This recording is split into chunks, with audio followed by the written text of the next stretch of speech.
Everyone, कैसे हो आप सब। स्वागत है आपका अपने चैनल टीचिंग विद बानी में। फ्रेंड, जैसा कि आपको पता है, रोज़ शाम 8 बजे हमारे चैनल पर हिंदी की क्लास होती है। उसके अकॉर्डिंग हम अपनी आज की क्लास को स्टार्ट करेंगे। आज का हमारा पहला क्वेश्चन है, निम्नलिखित कृतियों में से कौन सी कृति भारतेंदु हरिश्चंद्र द्वारा रचित नहीं है। पायस पयोनिधि, गीत गोविंदानंद, वर्षा विनोद, वेणु गीत। बताइए आप लोग, इसका राइट आंसर क्या होगा। बहुत इंपॉर्टेंट क्वेश्चन है, पेपर में काफ़ी बार ये पूछा गया, तो बताइए इसका राइट आंसर क्या होगा।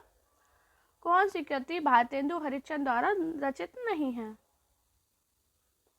तो दोस्तों आपको याद रखना, जो पायस पयोनिधि है ये भारतेंदु हरिश्चंद्र द्वारा रचित कृति नहीं है। अब ये इनके द्वारा भारतेंदु हरिश्चंद्र द्वारा रचित नहीं है, तो किसके द्वारा रचित है बताइए। तो दोस्तों आपको याद रखना, पहले पायस पयोनिधि है ये एक काव्य ग्रंथ है। पेपर में पूछा गया तो आपको याद रखना, ये एक काव्य ग्रंथ है। क्या है? काव्य ग्रंथ। और इसके रचनाकार की बात करें तो इसके रचनाकार है गोविंद। इसके रचनाकार कौन है? गोविंद गिल्ला भाई। पेपर में पूछा गया कि पायस पयोनिधि के रचनाकार कौन है, तो आपको याद रखना इसके जो रचनाकार है वो है गोविंद गिल्ला भाई। और आपको याद रखना, जो गीत गोविंद, वर्षा विनोद और वेणु गीत, ये सभी भारतेंदु हरिश्चंद्र द्वारा रचित कृति हैं। और पेपर में एक क्वेश्चन बना था कि भारतेंदु हरिश्चंद्र की समस्त रचनाओं की संख्या कितनी है। तो दोस्तों आपको याद रखना, अगर भारतेंदु हरिश्चंद्र की समस्त रचनाओं की संख्या पूछी जाए तो वो है 175। अपने नोट्स में आप लिख लेना कि भारतेंदु हरिश्चंद्र की जो समस्त रचनाओं की संख्या है वो है 175। और अगर काव्य ग्रंथों की संख्या पूछी जाए तो काव्य ग्रंथों की संख्या है 70। आपको याद रखना, अगर काव्य ग्रंथ पूछे जाए तो 70 है, और जो समस्त रचनाएं पूछी जाए वो 175 है।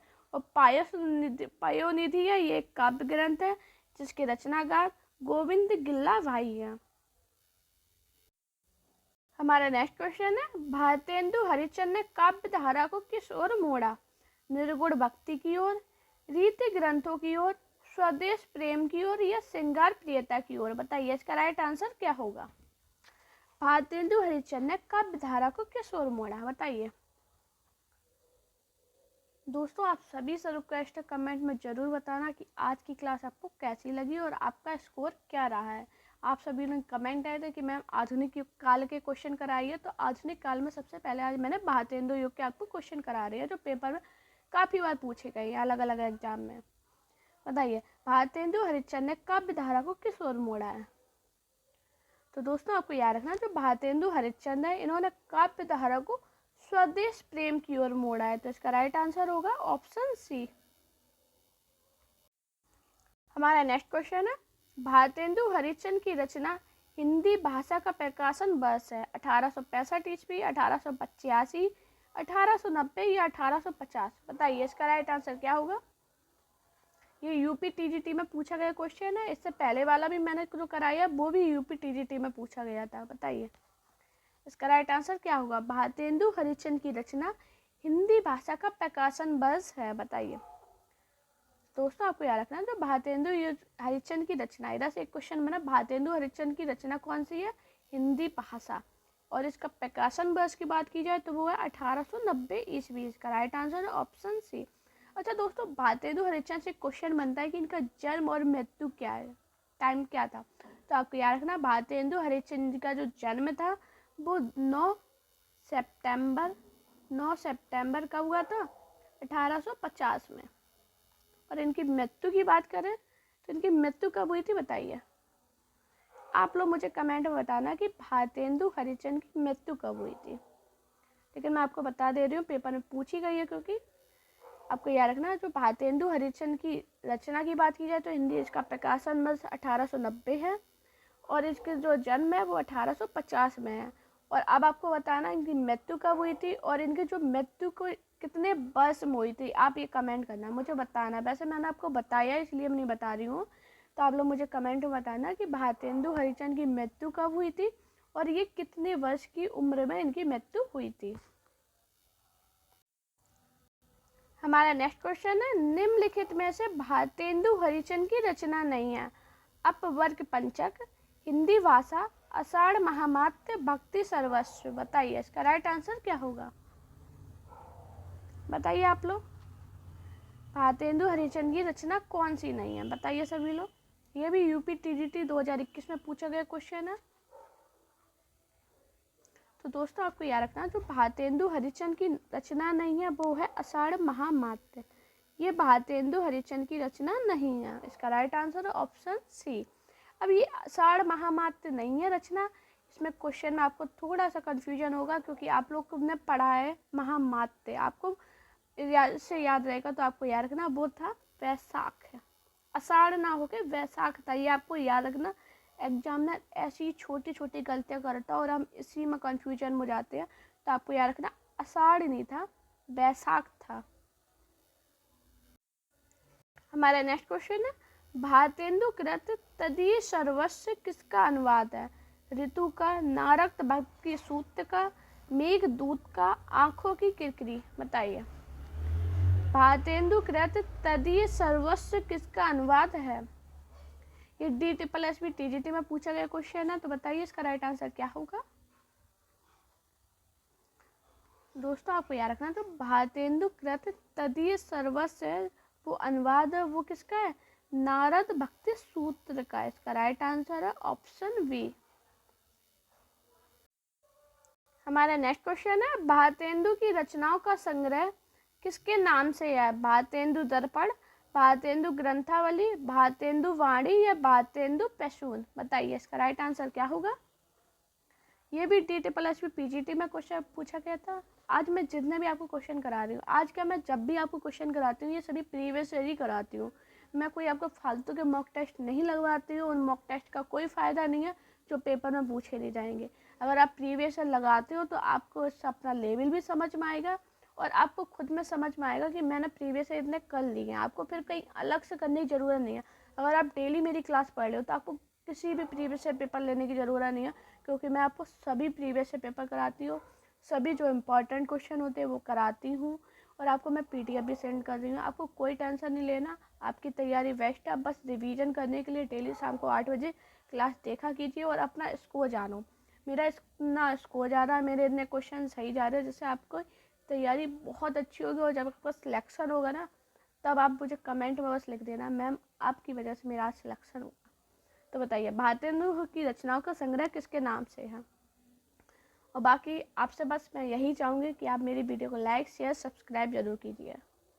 बताइए इसका राइट आंसर क्या होगा? तो दोस्तों आपको याद रखना, जो भारतेंदु ग्रंथावली है, पर क्वेश्चन क्या था, भारतेंदु की रचनाओं का संग्रह किस नाम से है? तो आपको याद रखना वो है भारतेंदु ग्रंथावली।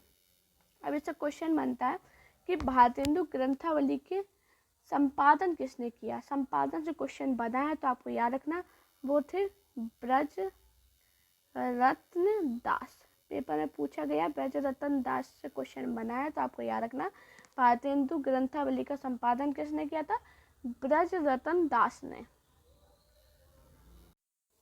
हमारा नेक्स्ट क्वेश्चन है, हिंदी साहित्य में राष्ट्रीय चेतना के संवाहक और आधुनिक चेतना के प्रणेता प्रथम साहित्यकार हैं?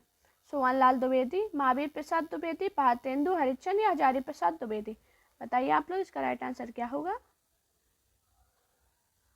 बताइए, अपनी तरफ से गैस किया कीजिए। अगर आपकी तैयारी है अच्छी तो आप अपनी तरफ से गैस कीजिए, और नहीं है तैयारी तो फिर आप मेरी क्लास से तैयारी कीजिए। बताइए इसका राइट आंसर क्या होगा?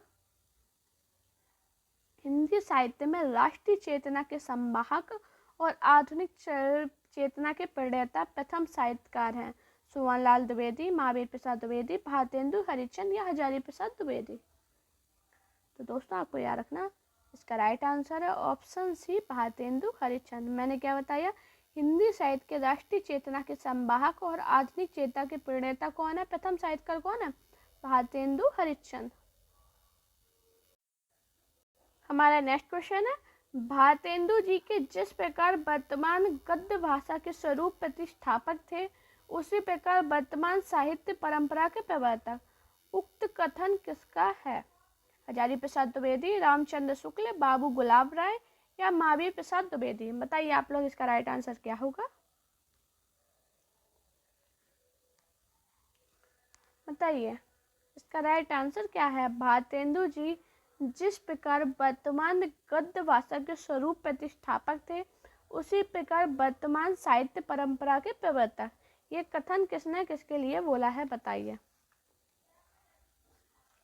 तो दोस्तों आपको याद रखना, जो ये कथन है ये रामचंद्र शुक्ल ने भारतेंदु हरिश्चंद्र के विषय में कहा है। तो इसका राइट आंसर क्या होगा, ऑप्शन बी, रामचंद्र शुक्ल।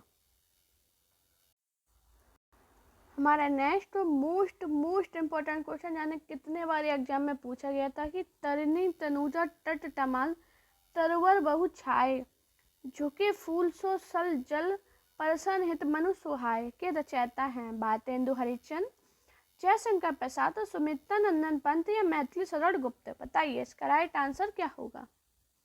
बहुत ज़्यादा इंपॉर्टेंट है, मोस्ट अगर आप नोट्स बनाते हो उसमें ज़रूर लिखना। वैसे आपको ये जो PDF है मैं टेलीग्राम चैनल पर सेंड कर दूंगी, तो आप टेलीग्राम चैनल को ज़रूर ज्वाइन कीजिए। उस पर मैंने अभी अनेकार्थी शब्द सेंड किए थे जो पेपर में पूछे गए थे, तो मैंने टेलीग्राम चैनल पर सेंड कर दिया। आप उधर से जाइए और रिविजन मारिए। बताइए, तरनी तनुजा तट तमल तरवर बहु छाए, झुके कूल सो जल परसन हित मनु सुहाय के रचयिता हैं। बताइए इसके रचयिता कौन है। सबसे पहले तो आपको ये बताना मुझे, तरनी तनुजा तट तमल तरवर बहु छाए, इसमें कौन सा अलंकार है, मुझे कमेंट करना, मैं सभी का चेक करूंगी, देखते कितने लोग इसका आंसर सही बता पाते हैं। और अब बताइए इसके रचयिता कौन है। तो दोस्तों आपको याद रखना है, इसके अगर रचयिता की बात करें तो वो है भारतेंदु हरिश्चंद्र। ये जो काव्य पंक्ति है ये भारतेंदु हरिश्चंद्र की प्रमुख काव्य कृति प्रेम माधुरी। प्रेम माधुरी कौन सी काव्य कृति, प्रेम माधुरी, और यमुना छवि कविता से ली गई है। कौन सी कविता से ली गई, यमुना छवि। आपको याद रखना है, अगर पेपर में कैसे भी क्वेश्चन बने आपका क्वेश्चन नहीं गलत होना चाहिए। तो मैंने आपको क्या बताया, तरनी तनुजा तट तमाल तरवर बहु छाए, झुके कूल जो जल परसन हित मनु सुहाय के रचयिता कौन है, तो भारतेंदु हरिश्चंद्र है। और ये जो पंक्ति है वो भारतेंदु हरिश्चंद्र की प्रमुख काव्य कृति प्रेम माधुरी और यमुना छवि कविता से ली गई है। और मुझे कमेंट में सभी लोग बताना इसमें कौन सा अलंकार है, तरनी तनुजा तट तमाल तरवर बहु छाए में कौन सा अलंकार है, मुझे कमेंट बताना। और मुझे ये भी बताना आप लोग अलंकार की क्लास पढ़ना चाहते हो, अगर आप पढ़ना चाहते हो तो मुझे कमेंट जरूर करना, तो मैं आपको वो अलंकार की क्लास आपको एक ही क्लास में पूरा समझा दूंगी अलंकार। हमारा नेक्स्ट क्वेश्चन है, भारतेंदु हरिश्चंद्र के व्यक्तित्व एवं कृतित्व के संदर्भ में कौन सा विवरण सही नहीं है। वे साहित्य अनुरागनी व कोमल हृदय के व्यक्ति थे। उन्होंने वैष्णव धर्म के प्रचार से तदी समाज की स्थापना की। उनका साहित्यिक कार्य गद्य पद्य की अनेक विधाओं तक फैला हुआ था। उन्होंने प्राचीन की पूर्ण उपेक्षा कर नवीन पूर्णता अंगीकार किया। बताइए आप लोग इसका राइट आंसर क्या होगा। बताइए इसका राइट आंसर क्या है। भारतेंदु हरिश्चंद्र के व्यक्तित्व एवं कृतित्व के संदर्भ में कौन सा विवरण सही नहीं है। तो दोस्तों आपको याद रखना, उन्होंने प्राचीन की पूर्ण उपेक्षा कर नवीन को पूर्णता अंगीकार किया, यही इसका राइट आंसर होगा। राइट आंसर ऑप्शन है डी। हमारा नेक्स्ट क्वेश्चन है, भीतर भीतर सब रस चूसे, हंसी हंसी के तन मन धन मूसे, यह पंक्ति किस कवि की है। ठाकुर जगमोहन सिंह, भारतेंदु हरिश्चंद्र, प्रताप नारायण मिश्र, बालकृष्ण भट्ट। बताइए इसका राइट आंसर क्या होगा। बताइए सभी लोग। भीतर भीतर सब रस चूसे, हंसी हंसी के तन मन धन मूसे, ये पंक्ति किस कवि की है। तो आपको याद रखना दोस्तों, ये जो पंक्ति है भारतेंदु हरिश्चंद्र की है। और मोस्ट इम्पॉर्टेंट क्वेश्चन है, ये DSSB PGT मेल में पूछा गया मोस्ट इम्पॉर्टेंट क्वेश्चन है। हमारा नेक्स्ट क्वेश्चन है, निम्नलिखित में से कौन सी रचना ठाकुर जगमोहन सिंह की नहीं है। प्रेम संपत्ति लता, श्याम सरोजनी, श्याम लता, प्रेम प्रलाप। बताइए इसका राइट आंसर क्या होगा। निम्नलिखित में से कौन सी रचना ठाकुर जगमोहन सिंह की नहीं है। बताइए सभी लोग इसका राइट आंसर क्या है। बताइए सभी लोग। बहुत इंपॉर्टेंट क्वेश्चन है, बहुत बार पेपर में पूछा गया है। तो दोस्तों आपको याद रखना, जो प्रेम प्रलाप है ये ठाकुर जगमोहन सिंह की रचना नहीं है। तो इसका राइट आंसर होगा ऑप्शन डी। अब ये प्रेम प्रलाप जो रचना है ये किसकी है? भारतेंदु हरिश्चंद्र की। आपको याद रखना, प्रेम प्रलाप किसकी रचना है? भारतेंदु हरिश्चंद्र की। वैसे भारतेंदु हरिश्चंद्र का मैंने पूरा जीवन परिचय अपने चैनल पर पढ़ाया हुआ है, तो वो आप जाइए, प्लेलिस्ट पे वीडियो डली है, वो क्वेश्चन पढ़ लेना, तो आपको सभी याद हो जाएंगे। और भारतेंदु हरिश्चंद्र की मैंने सभी रचनाएं भी पढ़ाई हैं, तो आपके ज़्यादातर क्वेश्चन वहाँ से तैयार हो जाएंगे। अगर आपने क्लास नहीं देखी तो वो क्लास को ज़रूर देखना। हमारा नेक्स्ट क्वेश्चन है, निम्नलिखित कवियों में से भारतेंदु युगीन कौन है? बंशीधर शुक्ला, बद्री नारायण चौधरी, माखनलाल चतुर्वेदी, सोहनलाल द्विवेदी। बताइए, निम्नलिखित कवियों में से भारतेंदु युगीन कौन है? तो दोस्तों आपको याद रखना, जो भारतेंदु युगीन की बात करी जाए तो वो हम बद्री नारायण चौधरी प्रेमधन। अभी मैंने थोड़े दिन पहले पूरा भारतेंदु युगीन आपको पढ़ाया है, तो आप वो जरूर देखना, बहुत इंपॉर्टेंट क्लास थी। नहीं देखी, मैं फिर आपसे बोल रही हूँ, आप लोग प्लेलिस्ट पे जाना, वीडियो डली हुई है। हमारा नेक्स्ट क्वेश्चन है, वे पूर्वीपन की परवाह न करके अपने वैश्वारे की ग्राम कहावतें और शब्द भी बेधड़क रख दिया करते थे। शुक्ल जी ने इन पंक्तियों का संबंध किससे है? भारतेंदु, प्रेमधन, बालकृष्ण भट्ट या प्रताप नारायण मिश्र। बताइए आप लोग, इसका राइट आंसर क्या होगा? वे पूर्वीपन की परवाह न करके अपने वैश्वारे की ग्राम कहावतें और शब्द भी बेधड़क रख दिया करते थे। शुक्ल जी ने इन पंक्तियों का संबंध किससे बताया? बताइए, इसका राइट आंसर क्या होगा? तो दोस्तों आपको बता दें, जो शुक्ल जी के अनुसार इन पंक्तियों का संबंध है वो है प्रताप नारायण मिश्र से। इसका राइट आंसर है ऑप्शन डी। ये यूपी पीजीटी 2013 में पूछा गया इंपॉर्टेंट क्वेश्चन है। हमारा नेक्स्ट क्वेश्चन है, धूरे का लता बीने कनातन के डालों बांधे जैसा शीर्षक ही किस लेखक ने दिया था? भारतेंदु हरिश्चंद्र, बालकृष्ण भट्ट, प्रताप नारायण मिश्र या बद्री नारायण चौधरी। बताइए, इसका राइट आंसर क्या होगा? बताइए, इसका राइट आंसर क्या होगा? धूरे पे लता बीने कनातन को डोल बांधे जैसा शीर्षक ही किस लेखक ने दिया था? तो दोस्तों आपको याद रखना, ये जो शीर्षक दिया था वो दिया था प्रताप नारायण मिश्र ने। इसका राइट आंसर है ऑप्शन सी। दोस्तों अगर आपको मेरी वीडियो पसंद आई हो तो वीडियो को लाइक कीजिए, चैनल को सब्सक्राइब कीजिए और अपने दोस्तों से वीडियो को शेयर कीजिए। साथ में आप मेरा टेलीग्राम अकाउंट टीचिंग विद वानी को जरूर ज्वाइन कीजिए, उस पर आपको ये PDF मिल जाएगी। और मेरा इंस्टाग्राम अकाउंट वानी शर्मा ऑफिशियल, मुझे फॉलो कीजिए। अपना प्यार और सपोर्ट चैनल पर इसी प्रकार बनाए रखिए। Thank you guys watching this video.